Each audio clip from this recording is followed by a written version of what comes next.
Kwa majina naitwa Bashiru Bakari Naveti, nina umri wa miaka 15. Ni mwanafunzi ninayefadhiliwa taasisi ya Kijana Kwanza. Hivi sasa naendelea na elimu yangu ya sekondari katika shule ya sekondari Korongoni kidato cha pili. Katika makuzi yangu nilipitia changamoto mbalimbali. Sikupata malezi bora, makazi, mavazi, na kuna wakati nilikosa mahitaji yangu ya msingi ya shuleni kama vile madaftari, uniform, kalamu. Hii ilisababishia kutokuwa na maendeleo katika kusoma.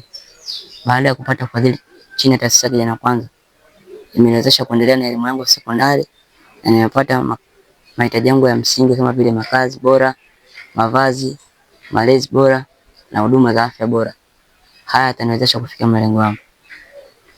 Ningependa kushukuru taasisi ya Kijana Kwanza kwa kuweza kutufikia watu wenye uhitaji kama sisi ili kuweza kufikia malengo yetu. Asanteni.